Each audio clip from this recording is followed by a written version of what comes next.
기도하겠습니다. 하나님 아버지, 이 아침에도 하나님께서 저희에게 사랑과 은혜로 말씀 주심을 찬송할 수 있도록 인도하시니 감사합니다. 하나님의 은혜가 저희에게 베푸신 크신 사랑임을 알고 경배하며 주님의 은혜를 기억하며 살아가는 이 날이 되게 하여 주시옵소서.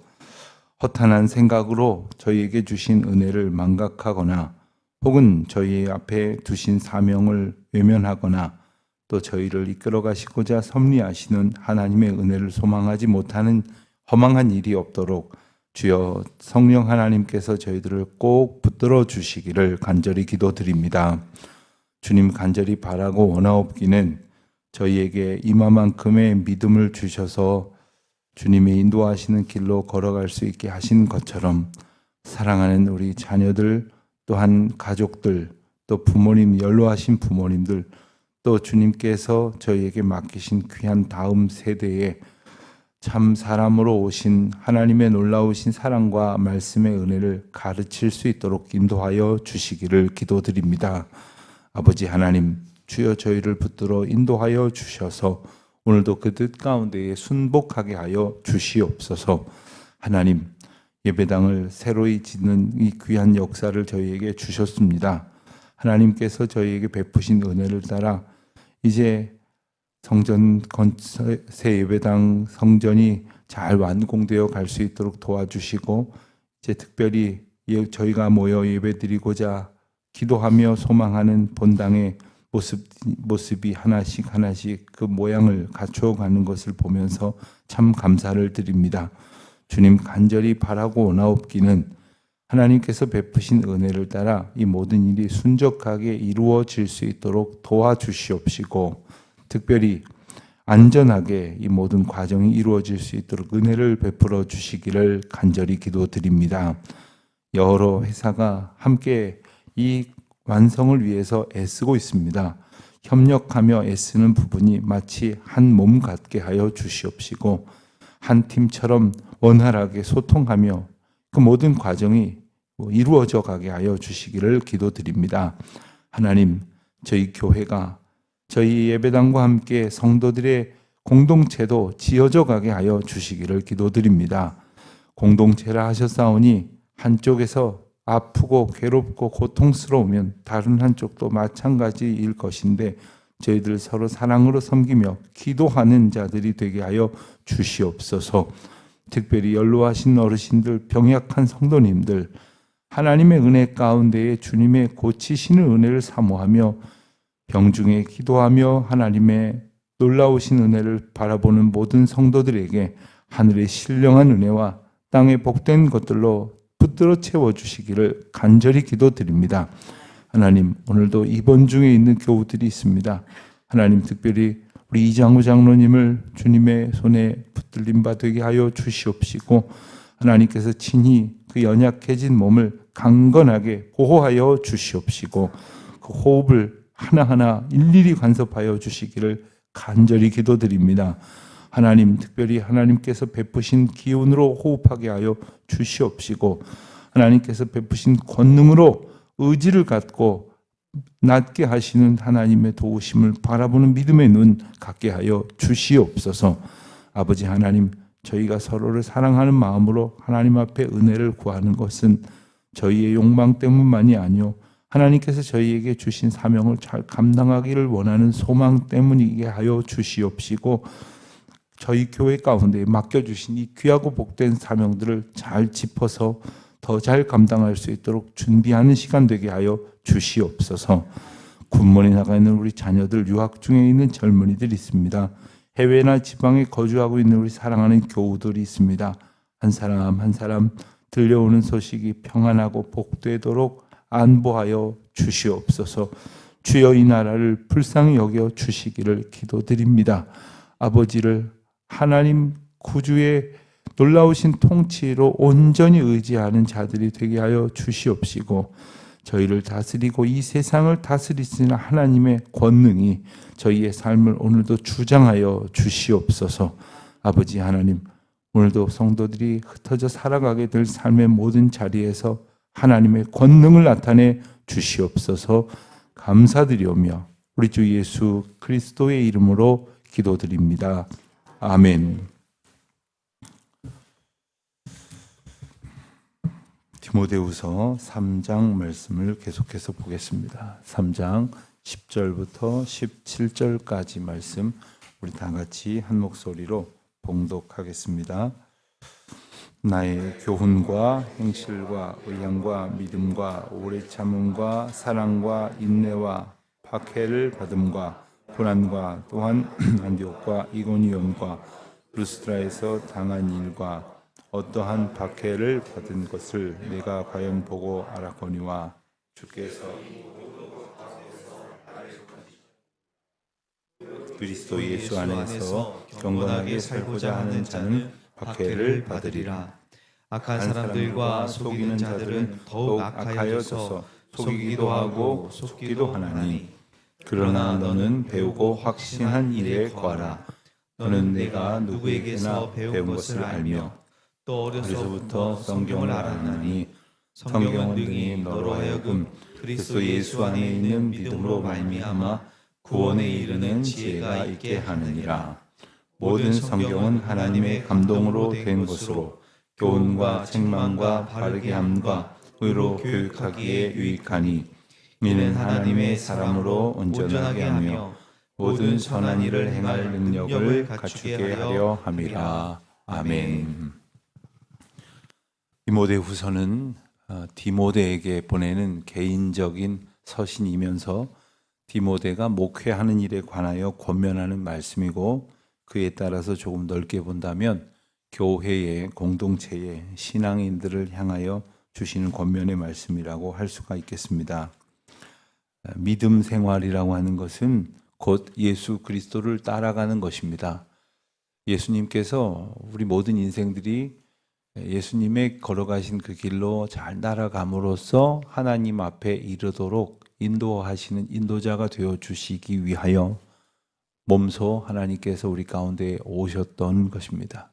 그리고 그 우리를 인도하시기 위해서 오신 예수님을 따라가는 것이 우리에게 주어진 믿음 생활의 기본이자 원리가 되는 것입니다. 그런데 하나님께서는 그 예수님을 따라가는 길 가운데에 우리가 예수님의 모든 모습들을 다 알아볼 수 없는 미련함 까닭에 더 잘 보이도록 우리 가까이에, 우리 곁에 그 길을 함께 걸어가는 사람을 두셨습니다.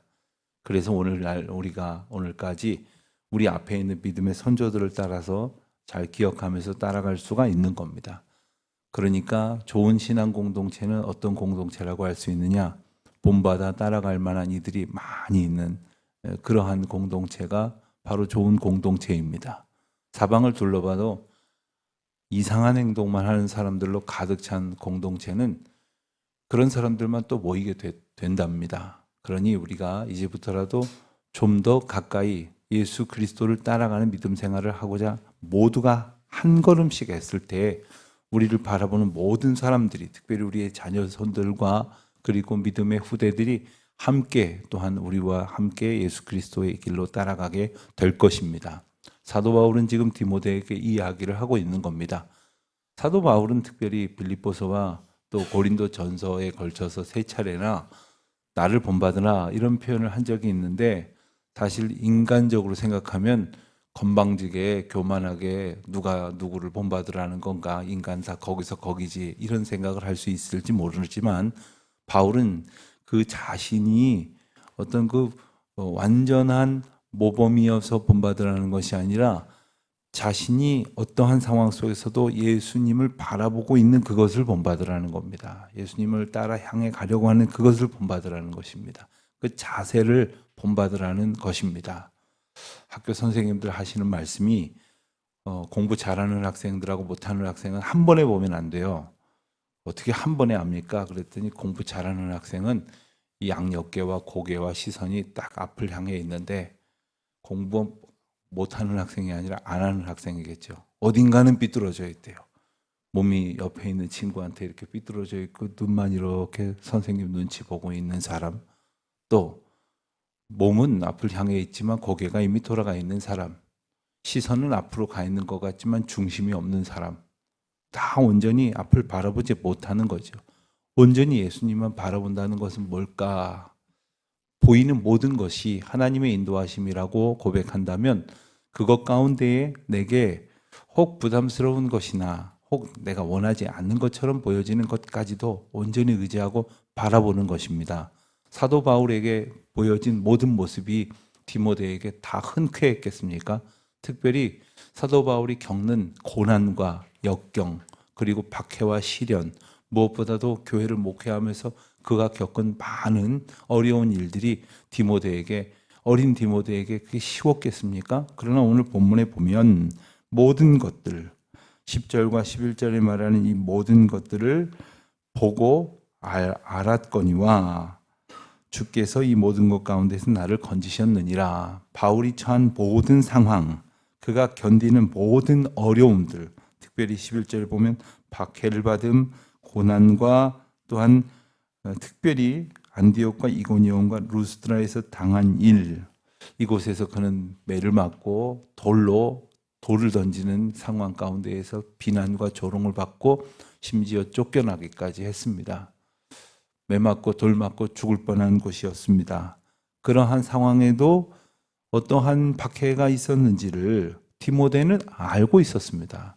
그런데도 불구하고 온전히 예수 그리스도를 향해 가고 있었던 모습을 보고 알았으니 그것은 하나님의 곧 구원이요 예수 그리스도를 통한 우리를 향한 하나님의 사랑의 역사다라는 것을 분명히 일깨워 주고 있는 것입니다. 그러면서 결론적으로 말합니다. 나의 경우뿐만 아니라 모든 그리스도인들은 예수 그리스도 안에서 경건하고자 그렇게 살아가고자 할 때에는 박해를 받을 수밖에 없다는 것입니다. 자, 여기 보십시오. 세상에 있는 사람들의 삶의 방식은 우리랑 다른데 서로를 인정하고 살아가는 게 아닙니다. 우리를 향하여 비난하고 공격하는 것은 곧 자기들이 옳다고 주장하는 것이고 또 우리가 믿고 가는 그 길이 생명의 길인데 그 생명의 길이라는 사실을 그대로 두어 인정한다는 것은 자신들은 사망의 길로 간다는 것을 인정하는 꼴밖에 되지 않죠. 그리고 늘 말씀드리지만 사탄 마귀는 우리가 하나님의 길로 편안하게 잘 되어 가서 하나님과 영생 복락을 누리는 걸 원치를 않아요. 그것이 바로 사탄의 악성입니다. 그것이 바로 남 잘 되는 꼴을 보지 못하는 그 사탄 마귀의 그 본질입니다. 그래서 그 끊임없이 공격을 해오고 끊임없이 박해를 해서 우리가 예수 그리스도 안에서 도무지 경건하게 살 마음을 못 갖도록 만드는 것, 못 해먹겠다 하는 생각을 갖도록 하는 것이지요. 그것이 우리를 향한 경건하게 살면 살수록 겪는 그러한 박해의 이 근본적인 이유가 되는 것입니다. 가만히 있으면 별일 없겠죠. 뭐 그런 이야기를 농담 삼아 한다면서요. 문 밖은 위험해. 그러니까 집안에서 그냥 가만히 있어. 그래요. 집안에서 가만히 있으면 아무 일도 안 일어나겠죠. 집안에서 일어날 수 있는 일이 뭐 없진 않지만 그 밖에 일은 일어나지 않겠죠. 그러나 그 이상 아무런 역사도 일어나지 않는 겁니다. 하나님께서 우리를 인도하시는 것은 그저 안전하게 가만히 있다가 기력이 다해서 죽어 없어지는 게 아니라는 것 아닙니까? 하나님께서 우리에게 주신 그 귀한 사명을 바울은 이렇게 분명하게 고백을 하고 있습니다. 나 왜 이렇게 어려움이 많나? 나 왜 이렇게 힘든 일이 많나? 경건하게 믿음대로 살아가고자 할 때 그런 일이 있는 겁니다. 세상 풍조에 휩쓸려 가지고 죄 짓는 사람 만나면 같이 죄 짓고 욕하는 사람 만나면 같이 욕하고 그리고 못된 짓 하는 사람들하고는 어울려 갖고 쿵짝이 되면 다 좋아하죠. 참 분위기 맞출 줄 안다. 어떤 분들은 그런 이야기를 해요. 회사에 가서 회식할 때나 믿지 아니하는 사람들하고 어울릴 때 그게 칭찬인지 욕인 줄도 모르고 그런 소리를 해요. 사람들이요 절더러 교회 다니는데도 불구하고 분위기를 잘 맞춰서 너무 좋다고 저를 다들 좋아해요. 그게 좋아하는 겁니까? 그게 기뻐할 일입니까? 하나님 앞에서 우리가 온전히 믿음의 길을 걸어가고자 할 때에 그 길과 다른 방향에서 우리를 공격해오는 것은 다 우리에게 시련이 되고 박해가 될 수밖에 없는 것인데 주님이 그것을 이길 힘을 주시고 그것 가운데서 우리의 손을 붙들어 주신다는 사실을 지금 바울은 우리에게 분명히 일러주고 있는 것입니다. 13절 말씀을 보면 악한 사람들과 속이는 자들은 더욱 악하여져서 속이기도 하고 속기도 한다 했습니다. 살다 보면 이전에는 이 정도까지는 아니었는데 세상이 왜 이렇게 악해졌는가?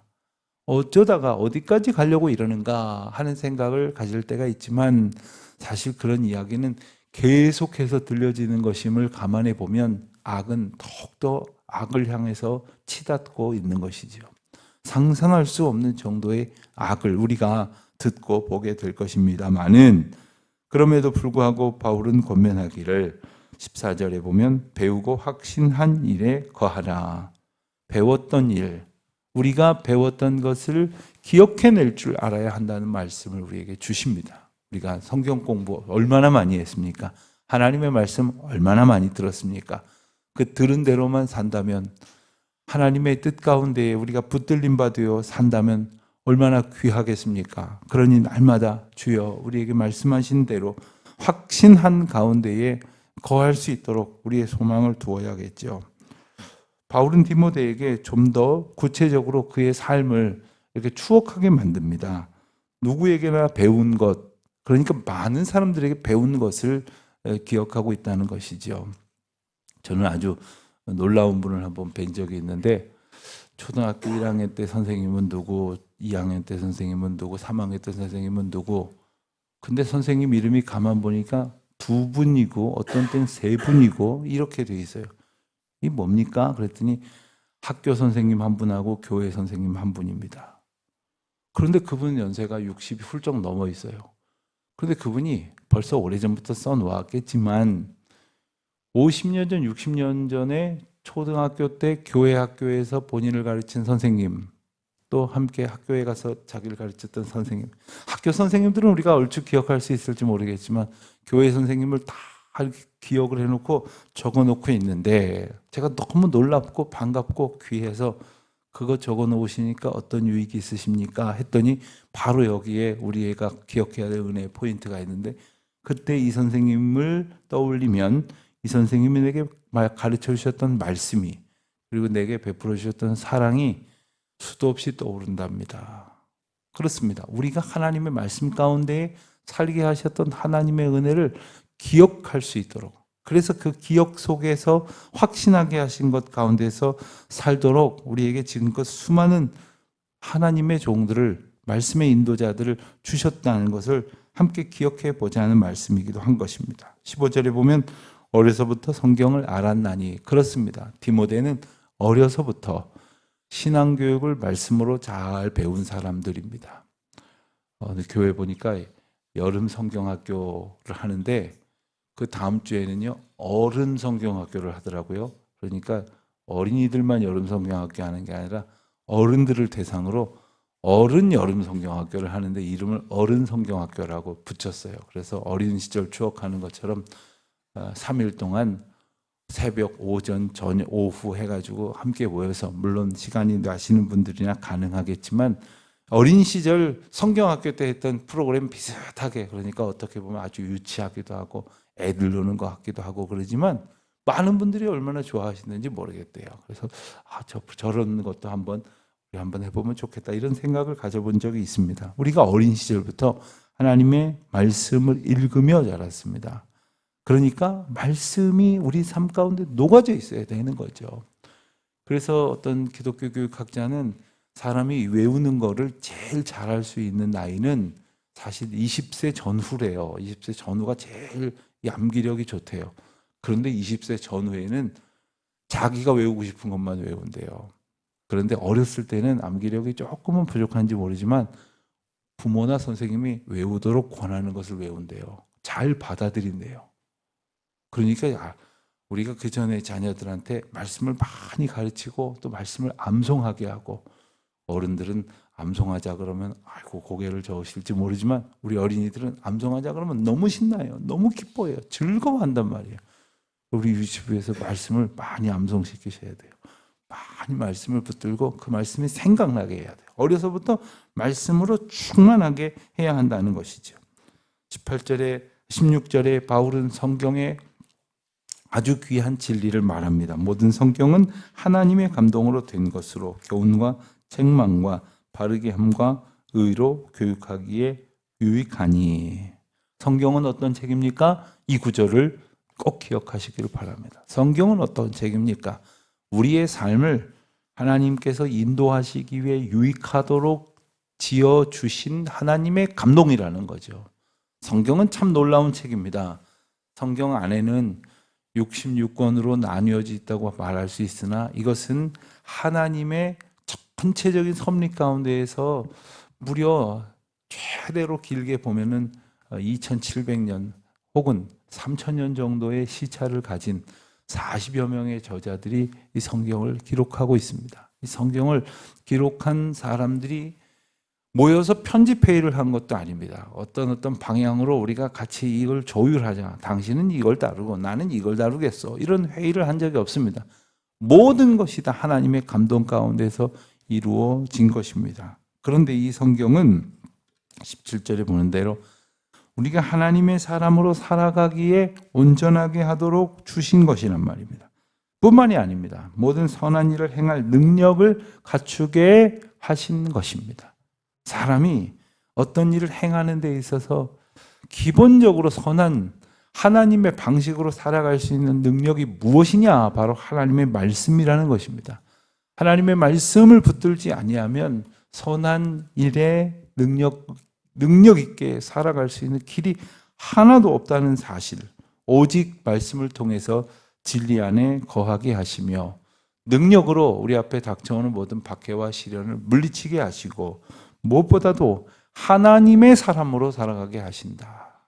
어느 날은 세상 권력의 사람으로 살아갔다가 어느 날은 이 사람만 추종하는 사람, 어떤 사람은 저 물건만 바라보는 사람, 헛된 것에 소망을 두는 사람으로 우리의 날이 오락가락하는 것이 아니라 오직 어떤 날을 살아도 어떤 형편 속에 살아도 건강하건 혹은 가난하건 부유하건 몸이 약하건 어떤 상황 속에서도 오직 우리를 하나님의 사람으로 붙드시기 위하여 주신 말씀을 붙들도록 바울이 권면하고 있는 이 은혜의 말씀을 오늘 우리에게 주신 것으로 받아 오늘도 더욱 가까이 주님 가까이 말씀 가운데에서 주님 은혜를 사모하는 우리 모두가 되시기를 주님의 이름으로 축원드립니다.